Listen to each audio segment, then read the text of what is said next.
तो स्वागत है दोस्तों आप लोगों का हिमरोज मिल्की आईएएस एकेडमी में। हम लोगों ने मुख्य परीक्षा के दृष्टिकोण से प्राचीन इतिहास के अध्ययन को कंटिन्यू किया हुआ है और पिछले लेक्चर से हम लोगों ने प्राचीन इतिहास के अध्ययन के स्रोतों का विश्लेषण कर रहे हैं। पिछले लेक्चर में हम लोगों ने दो बिंदुओं पर डिस्कशन किया था। एक तो हम लोगों ने देखा कि जो साहित्यिक स्रोत हैं उनका क्या महत्व है और उनकी क्या लिमिटेशन है, क्या सीमाएं हैं। इसके अंतर्गत हम लोगों ने देखा था कि साहित्यिक स्रोत आने से हमें सूचना व्यापक मिलने लगी, साथ ही ऐसी सूचनाएं भी प्राप्त होने लगी जो पुरातात्विक स्रोतों से हमें नहीं प्राप्त होती थी, जैसे किसी समाज की राजनीतिक संरचना, आर्थिक संरचना, उनके विचार और दर्शन। राजनीतिक आर्थिक संरचनाओं पे कुछ चीजें हमें पुरातत्व से भी प्राप्त होती हैं, लेकिन हम व्यापक रूप से वहां पे डिस्कशन नहीं कर पाते कि एक्चुअल में इससे क्या सिद्ध होता है। जैसे कि हड़प्पा काल के संदर्भ में हम उनके समाज के बारे में बहुत ज़्यादा डिस्कशन नहीं कर पाते, उनके राजनीतिक संरचना के बारे में डिस्कशन नहीं कर पाते, लेकिन हाँ उनके रहने सहने के बारे में हम लोग बातें करते हैं, क्योंकि घर मिला हुआ है, बना हुआ किस प्रकार से। व्यापार के बारे में भी कुछ बातें होती हैं अनाज वगैरह के मिलने से, लेकिन बड़ी खुल करके वहाँ पे विस्तार से चर्चाएं नहीं हो पाती। तो एक लिमिटेशंस कहीं ना कहीं ये प्रदान होता है पुरातात्विक स्रोत के द्वारा, जिसे साहित्यिक स्रोत खोल देता है। साहित्य में सब कुछ लिखी जाने लगती है तो एक विचार के साथ साथ व्यापक चीजें मिलती हैं, उनके विचार भी नजर आने लगते हैं साहित्य में, उनके धर्म और दर्शन भी हमें स्पष्ट तौर पर साहित्यिक स्रोतों से पता चलने लगता है।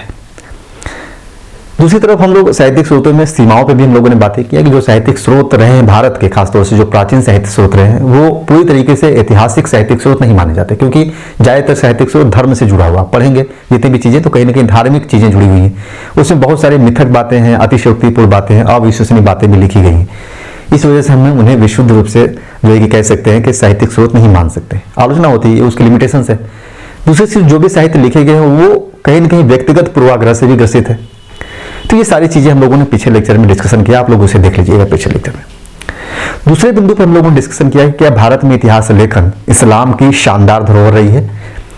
तो मैंने 4-5 बिंदुओं में बताया कि क्यों हम कह सकते हैं कि भारत में इतिहास लेखन इस्लाम की शानदार धरोहर रही है, जिसमें सबसे प्रमुख कारण रहा कि इस्लाम में जो लेखन परंपरा रही है, जीवन से जुड़ी हुई वास्तविक चीजें, वो एक पवित्र कार्य माना जाता है। अब यही वजह है कि पैगंबर साहब जब आते हैं तो उनके जीवन से जुड़ी हुई चीजें का लिखना शुरू हुआ, और बिल्कुल इस प्रकार के पवित्र माने जाते हैं उनका लेखन, कि उसमें एक भी चीजें झूठ ना लिखा जाए। पवित्र का मतलब ये होता है कि उसमें झूठी चीजें नहीं होंगी, अतिशयोक्तिपूर्ण या मिथक बातें नहीं होंगी, जो है बिल्कुल एग्जैक्ट होगा, क्योंकि आगे चल करके यही सब चीजें इस्लाम के जो लोग हैं उनके लिए एक महत्वपूर्ण धार्मिक कृति के रूप में आ जाएगी। लेकिन जब वो लिखा जा रहा है जिस तरीके से जीवन चीजें, वो कहीं ना कहीं इस प्रकार से लिखा जा रहा है कि उसमें ऐतिहासिक दृष्टि स्पष्ट रूप से मौजूद है, क्योंकि तिथियों के अनुसार लिखा जा रहा है, कौन सा काम हुआ उस तरीके से लिखा जा रहा है। और किसी भी ग्रंथ को ऐतिहासिक कहने के पीछे का कारण यही होता है कि इस ग्रंथ में क्रमबद्धता है कि नहीं, तिथि के अनुसार लिखा गया है कि नहीं, कार्य और कारण के रूप में लिखा गया है कि नहीं, क्या उन संबंधों को जोड़ा गया है। तो हम पाते हैं कि इस्लाम में शुरू से ही ये चीजें देखने को मिलती है। तो एक परंपरा चली इस्लाम में लेखन की प्रक्रिया शुरू से, जो पवित्र कार्य माना गया। पैगंबर साहब के बाद जब खलीफा आते थे, खलीफाओं ने भी लिखवाना शुरू किया, उनके समय भी खूब लिखा गया। जब इस्लाम बढ़ता है तो तुर्की के शासकों ने भी उसी परंपरा को फॉलो किया। लेखन शुरू हुआ, जब भारत में जब आए शासक तो उन्होंने भी उस परंपरा को आगे बढ़ाते हुए यहां भी खूब लिखा गया। और हम लोगों को पता है कि आज मध्यकालीन इतिहास के लिए हमारे पास ढेर सारे जो लेखन उपलब्ध हैं वो उसी परंपरा की देन है, जिसे हम मध्यकालीन इतिहास के संदर्भ में हम उसका अध्ययन करते हैं, वही मध्यकालीन इतिहास का स्रोत माना जाता है। तो इसी वजह से कह दिया जाता है कि भारत में इतिहास लेखन इस्लाम की शानदार धरोहर है। इसे हम लोगों ने समझ लिया है पिछले पॉइंट्स में। लेकिन यहीं से एक प्रश्न और उठता है मेंस में, कि जहां हम ये कहते हैं कि भारत में इतिहास लेखन इस्लाम की शानदार धरोहर है, वहीं दूसरा यह प्रश्न उठता है, क्या भारतीय लोगों में ऐतिहासिक बुद्धि का अभाव था? क्या भारतीय लोगों के पास ऐतिहासिक समझ नहीं थी? पाश्चात्य विद्वानों ने खूब जमकर के आलोचना किया इसको लेकर के। उन्होंने बताया कि भारतीय लोगों में इतिहास के प्रति उत्साह ही नहीं था। वो अतीत से यथार्थ तक, सत्य तक पहुंचने की उन्होंने कभी कोशिश नहीं की, जानने को समझने का प्रयास ही नहीं किया कि जो अतीत में हुआ है हम उससे कैसे पहुंचे, सत्य तक किस प्रकार से वहां से पहुंचे। इस प्रकार की आलोचनाएं पाश्चात्य विद्वानों के द्वारा किया गया, और इस एस्पेक्ट में किया गया हमारे प्राचीन भारतीय ग्रंथों को देख करके।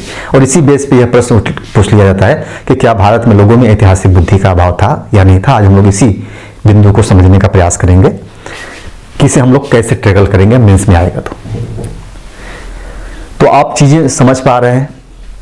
उम्मीद है कि चीजों को आप समझ पा रहे होंगे। एक चीज नोट कर लीजिए कि अगर इतिहास आप यहां नहीं समझ पा रहे हैं तो आप इतिहास को फिर पूरे इंडिया में आपको कोई इतिहास नहीं समझा पाएगा।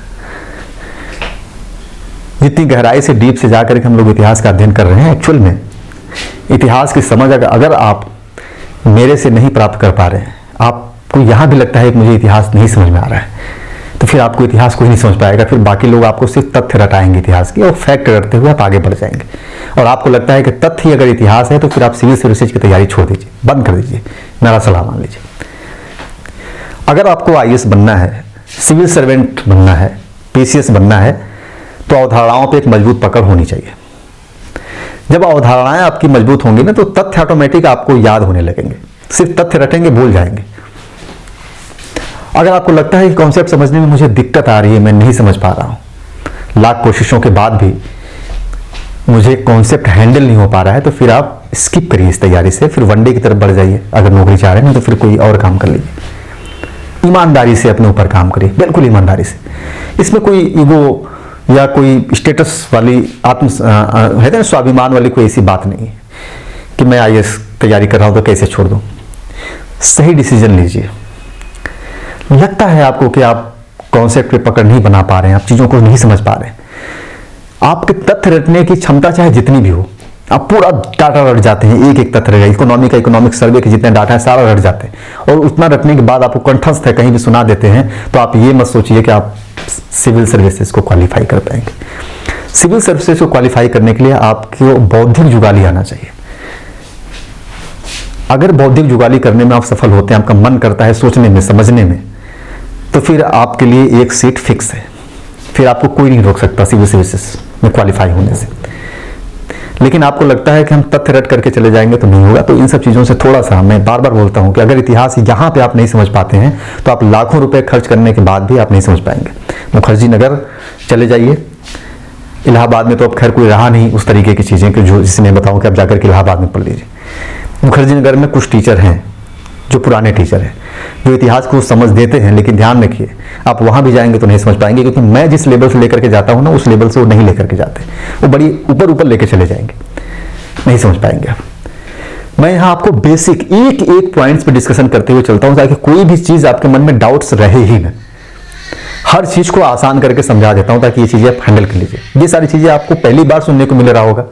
क्या भारत में इतिहास लेखन इस्लाम की शानदार धरोहर, क्या आपने कभी विचार किया था इस पर? नहीं किया होगा। आज मैं जिस बिंदु पर बात करने जा रहा हूं उस पर आपने कभी विचार नहीं किया होगा। और जीएस के पॉइंट ऑफ व्यू से मैं बताऊं तो जीएस में अगर ऐसे प्रश्न पूछ लीजिए तो लोगों को हवा नहीं लगता है, जीएस में मेंस में हवा ही नहीं लगता है। ऑप्शन वाले बच्चे भी ठिठुर जाते हैं क्वेश्चन देख करके, उन्हें लगता है कि कार्य कारण बाकी चीजें पढ़ लेने से हम ऑप्शन क्वालिफाई कर लेंगे, तो नहीं हो पाएगा। बौद्धिक जुगाली मस्ट है, सोचने समझने की क्षमता डेवलप होनी बहुत जरूरी है, तभी आप क्वेश्चन टैकल कर पाएंगे। आप मैंने बताया बार बार कि क्वेश्चन सीधे सीधे नहीं आता, क्वेश्चन घुमा फिरा करके आता है, और आपको वहां पे मैनिपुलेट करना होता है, अपने जानकारियों को उस रूप में ढालना होता है कि जिससे क्वेश्चन का हम आंसर निकाल सकें। अब वो तभी निकाल पाएंगे जब आप सोचेंगे, समझेंगे, कई एस्पेक्ट से समझेंगे, तब हो पाएगा।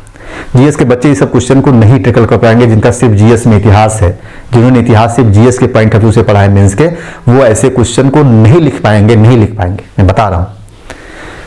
अगर कोई लिखेगा तो वो आप लिख पाएंगे, अगर आपने पढ़ा है तो। और इसके अलावा आप कहीं भी पढ़ते हैं तो भी नहीं कर पाएंगे, ये भी लिख लीजिए, क्योंकि यहां तक कोई नहीं जाता है। सब लोग आपको ऊपर ऊपर हवा दिखाते हुए लेके चले जाते हैं, समझ रहे हैं ना? कोई आपको गहराई में लेकर के नहीं जाता है। तो थोड़ा सा ईमानदारी से नोट्स बनाएंगे, बनाते रहिए, पढ़िए तो आपको समझ में आएगा क्या चीजें जा रही हैं। तो चलिए आइए हम लोग आगे बढ़ते हैं, क्लासेस को कंटिन्यू करते हैं। तो आज हम लोग का होगा क्या प्राचीन भारत के लोगों में, हेडिंग डाल लीजिए, क्या प्राचीन भारत के लोगों में, भारत के लोगों में ऐतिहासिक बुद्धि का अभाव था, ऐतिहासिक बुद्धि का अभाव था। कैसे कह सकते हैं?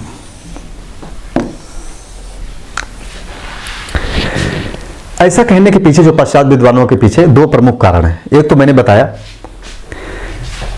कि जो ऐतिहासिक ग्रंथ लिखे गए, जो पाए गए जो ग्रंथ, वो विशुद्ध रूप से ऐतिहासिक ग्रंथ नहीं है, बल्कि वो मिथकों से भरे पड़े हुए ग्रंथ हैं। दूसरा कारण कहा गया कि भारतीय लोगों में इतिहास के प्रति कोई उत्साह ही नहीं था। तो ऐसा कहने के पीछे का कारण क्या है, देखिए, थोड़ा सा उसको समझ लीजिए, लिख लीजिए। ऐसा कहने के पीछे कारण क्या है? ये पश्चात विद्वानों की एक आम धारणा है कि भारतीयों में इतिहास की समझ है ही नहीं, उनके अंदर उत्साह ही नहीं इतिहास के प्रति, वो अतीत से यथार्थ तक पहुंचना चाहते ही नहीं। तो थोड़ा सा यहां लिख लीजिए, पाश्चात्य विद्वानों की एक आम धारणा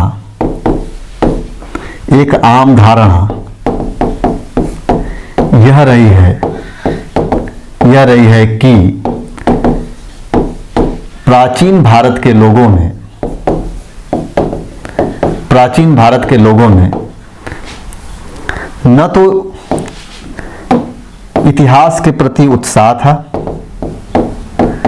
न तो इतिहास के प्रति उत्साह था, न ही इतिहास की समझ और न ही अतीत के यथार्थ तक पहुंचने की कोशिश,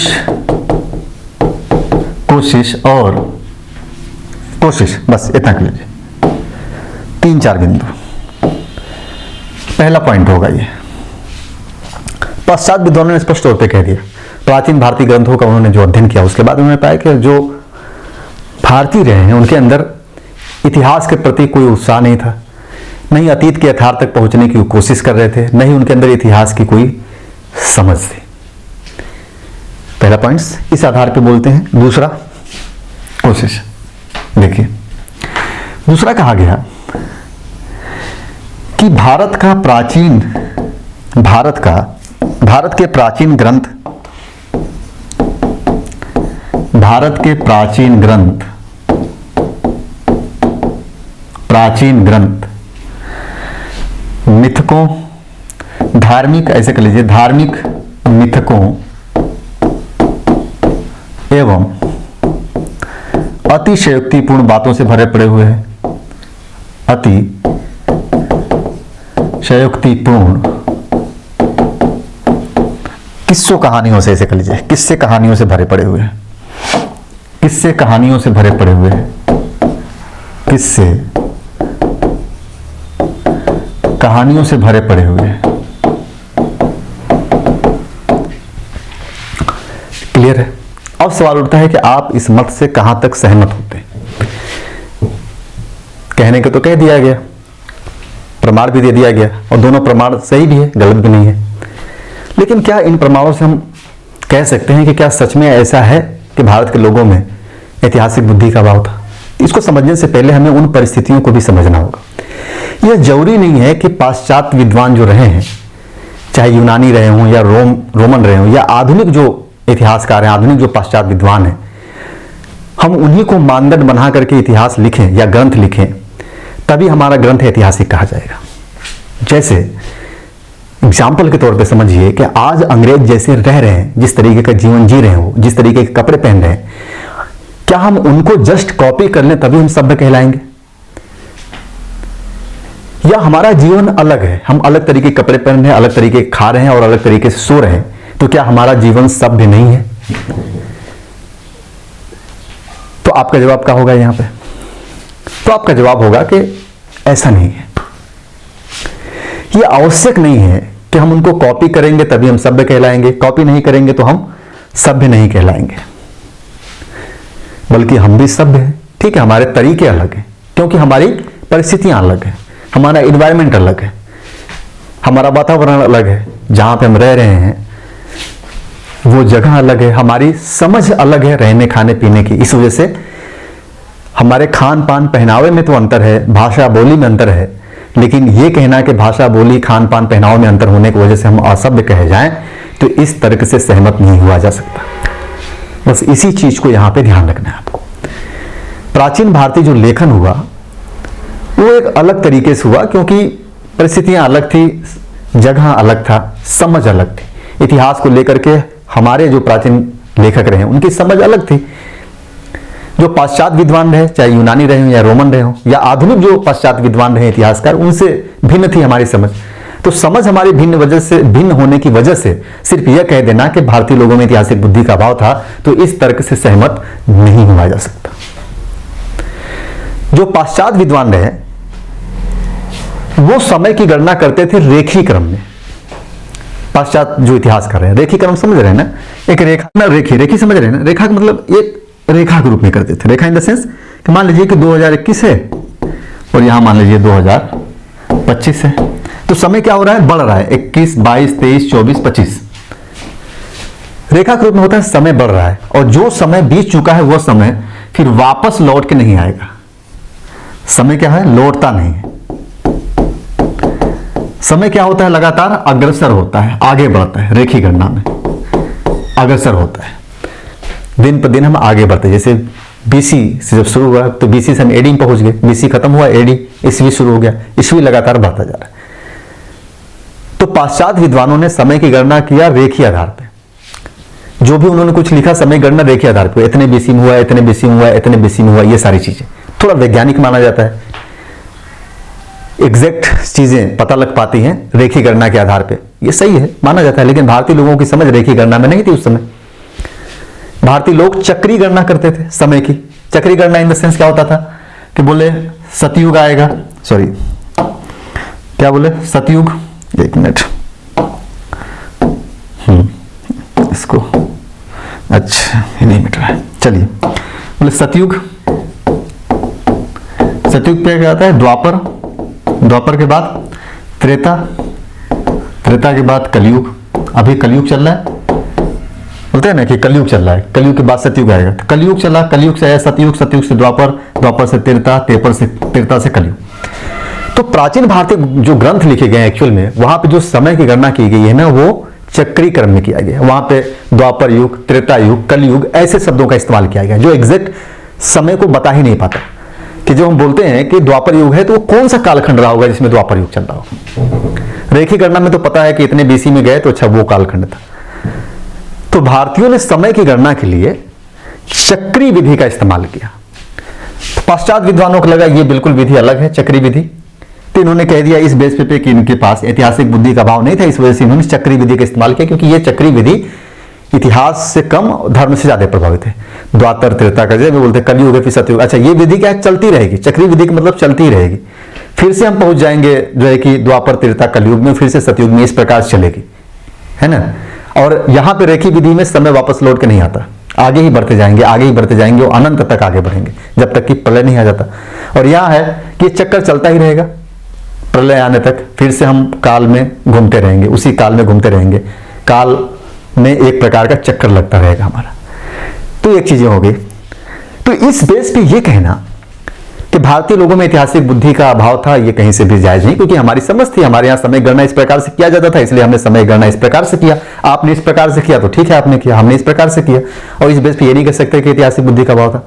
दूसरा, कहते हैं कि जो भारतीय विद्वान रहे, उन्होंने जो भी कुछ लिखा उसमें कार्य कारण संबंध खोजने का प्रयास नहीं किया। कार्य कारण संबंध, जो घटनाएं होती हैं उसमें कार्य कारण संबंध तलाशने का प्रयास नहीं किया गया। क्या कारण रहा होगा, क्यों घटना घटी, ये सारी चीजें।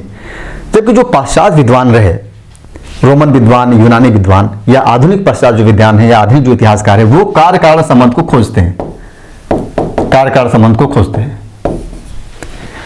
और कार्य कारण संबंध खोजने का मतलब कि हम वैज्ञानिक दृष्टिकोण की तरफ बढ़ते हैं। भारत में कार्य कारण संबंध खोजने के बजाय यहाँ पे जो संबंधों को जोड़ा गया वो 4 पुरुषार्थों से जोड़ दिया गया। कौन कौन से पुरुषार्थ? धर्म, अर्थ, काम और मोक्ष। धर्म, अर्थ, काम और मोक्ष, ऐसे जोड़ दिया गया। बोलते हैं ना, जब किसी के साथ कोई काम बुरा होता है तो लोग आज भी ये चीजें देखने को मिलती है। लोग बोलते हैं कि ये कोई गलत काम किया होगा, कोई पाप किया होगा, उसी का दंड भुगत रहा है। हालांकि उसके उस काम का जो कारण रहा होगा, उस कारण को हम नहीं तलाश कर रहे हैं कि एक्चुअल में उसने यहां पे गलती कर दी, इस वजह से ऐसा हो रहा है। जैसे अगर हम जॉब पॉकेट में पैसे लेके जा रहे हैं, अगर चोरी हो जाए हमारा पैसा, तो हमें तलाशना चाहिए कि हमने कहीं ना कहीं लापरवाही किया, पैसे को हमने ऐसे जगह रखा कि आसानी से चोर निकाल के ले जा सकता है। हमने ध्यान नहीं दिया अपने पॉकेट पे, केयर नहीं किया, हमने रख लिया और निश्चिंत हो गए कि पॉकेट में तो ले गए, चोर मार लिया। तो एक तो हो गया कार्य कारण की कहीं ना कहीं गलती होगी।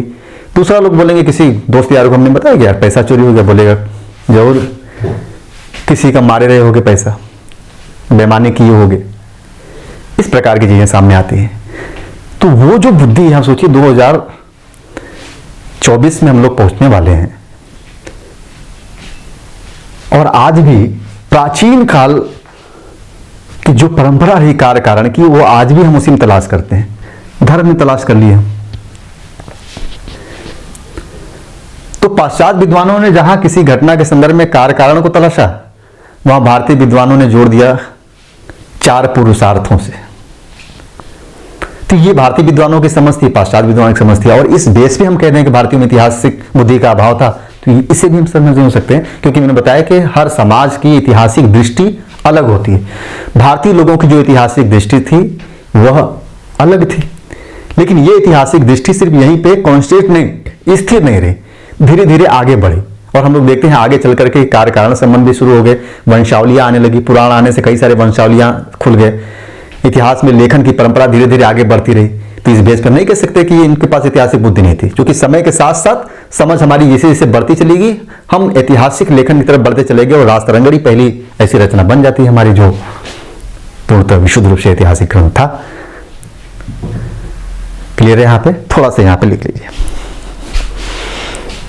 लिखिए इसको, लिखिए कि यह सही है, पैराग्राफ चेंज करके लिखिएगा। अभी मैंने बताया था क्या कारण, अब उस तथ्य का जो है एक प्रकार से हम कह सकते हैं तथ्य का मूल्यांकन, जो हम लोगों ने लिखा है, क्या भारतीय लोगों में ऐतिहासिक बुद्धि का अभाव था, तो उसका हम लोग मूल्यांकन करने जा रहे हैं। नंबर 1 लिखिए, लिखिए यह सही है, यह सही है कि प्राचीन भारत में कल्हड़ की राजतरंगिणी को छोड़कर कोई भी दूसरा ऐसा ग्रंथ नहीं है जिसे हम विशुद्ध ऐतिहासिक ग्रंथ कह सकें, ऐतिहासिक ग्रंथ मान सकें, तथा प्राचीन कालीन भारतीय ग्रंथ धार्मिक कहानियों और मिथकों से भरा हुआ है। परंतु पैराग्राफ चेंज करके लिखिएगा, परंतु यह भी जानने की आवश्यकता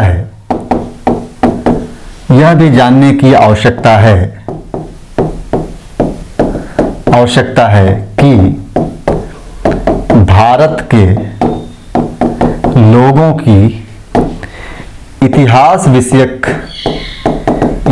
विषयक दृष्टि समकालीन पश्चिमी विद्वानों से भिन्न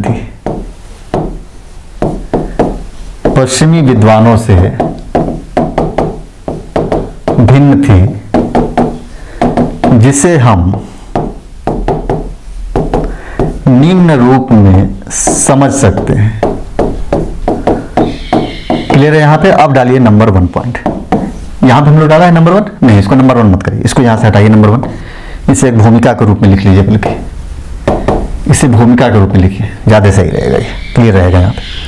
ठीक, मैंने ये समझाया आप लोगों को कि ये सही है, ठीक है, माना जाता है कि राजतरंगिणी पहली ऐसी रचना है जिसे विशुद्ध ऐतिहासिक ग्रंथ मान सकते हैं, लेकिन यह भी जानना जरूरी है कि भारतीय लोगों की जो ऐतिहासिक समझ थी, वो जो उस समकालीन जो पश्चिमी विद्वान रहे, यूनानी और रोमन जो विद्वान रहे, और आजकल के जो आधुनिक विद्वान हैं, उनसे बिल्कुल अलग थी, भिन्न थी।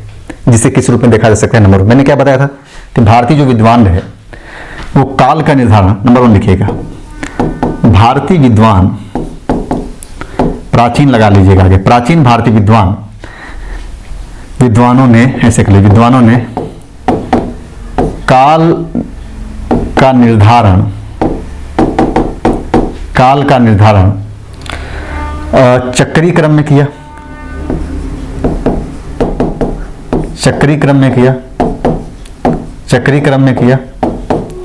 जबकि पश्चिमी विद्वानों ने रेखीय क्रम में,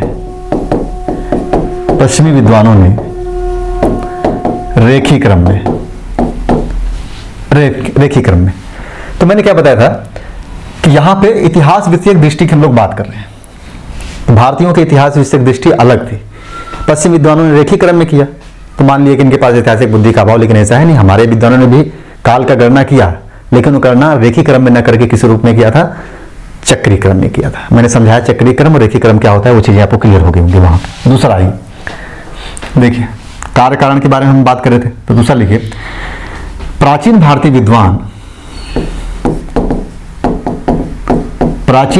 विद्वान यूनानी और रोमन विद्वानों की तरह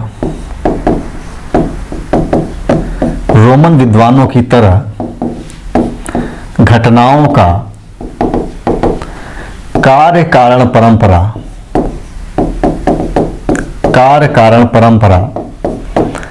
नहीं खोजते थे, बल्कि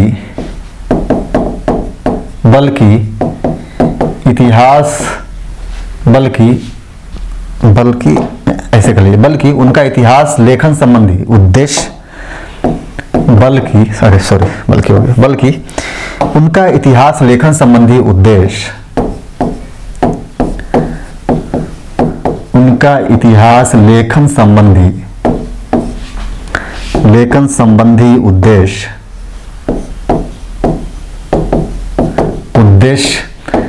चार पुरुषार्थों को प्राप्त करना।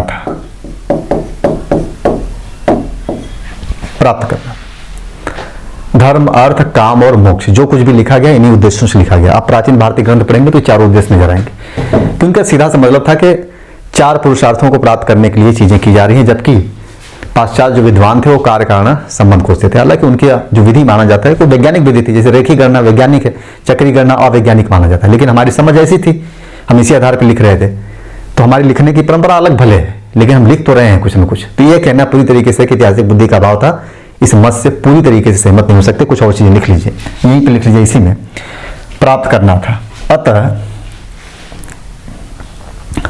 इसी का लगा के लिखे। अतः यह याद रखने की जरूरत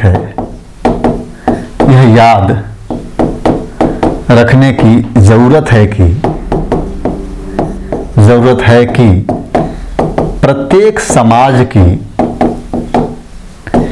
इतिहास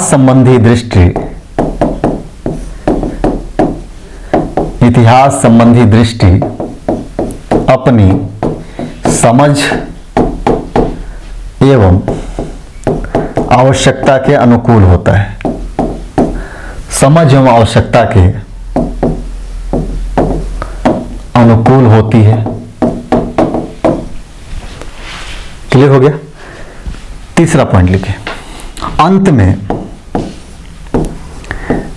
में हमें यह भी समझने की जरूरत है, हमें यह भी ध्यान रखने की जरूरत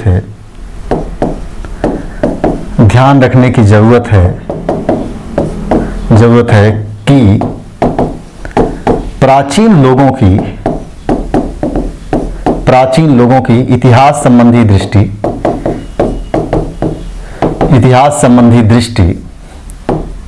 प्राचीन भारतीय लोगों की, ध्यान रखिएगा, दृष्टि स्थिर नहीं रही। मैंने बताया था स्थिर नहीं रही है, बल्कि उसमें भी क्रमिक विकास होता गया।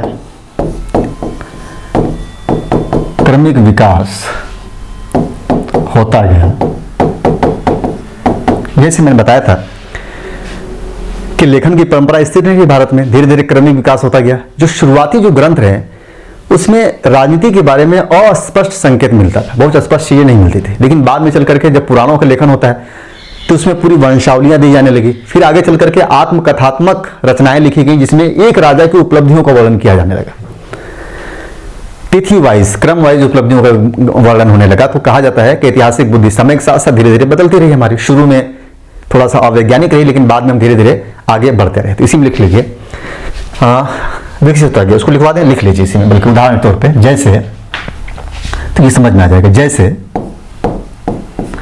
पहले के ग्रंथों में राजनीतिक घटनाओं के प्रति अस्पष्ट संकेत मिलते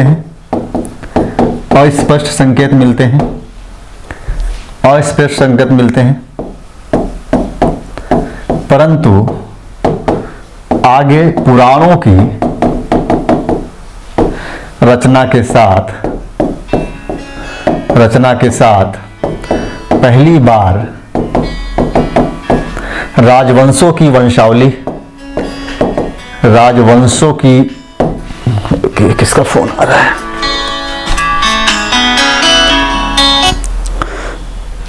पहली बार राजवंशों की वंशावली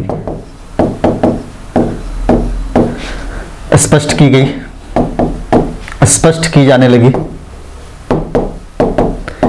लगी और अंत में आत्मकथात्मक रचनाएं लिखी गई जो किसी एक शासक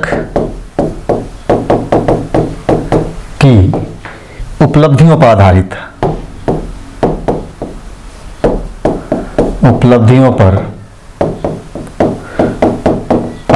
थी। जैसे वालभट्ट का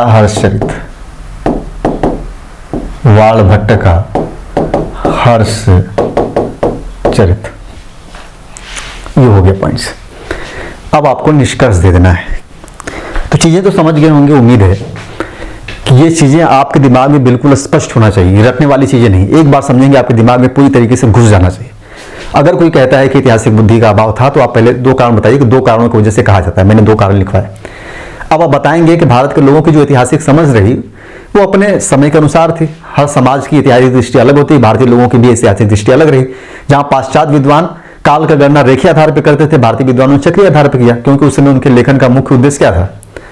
4 पुरुषार्थ था, उनको प्राप्त करना था।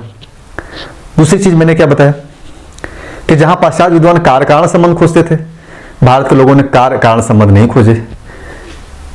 उन्होंने 4 पुरुषार्थों को टारगेट करके चीजों को लिखा। तो समझ के आधार पे ये कहना कि इस प्रकार की लेखन ऐतिहासिक बुद्धि के अभाव को दर्शाती है, तो हम इसे सही नहीं मान सकते। हर समाज की दृष्टि अलग होती है, इतिहास पे समझ अलग, तो उसी समझ पे हम लोग आगे बढ़ रहे थे। फिर आगे चल करके इतिहास क्रमबद्धता आगे जैसे जैसे बढ़ा, हम लोग देखें क्रमिक स्थिर भी नहीं रहा, वही लेखन परंपरा आगे धीरे धीरे बढ़ता रहा।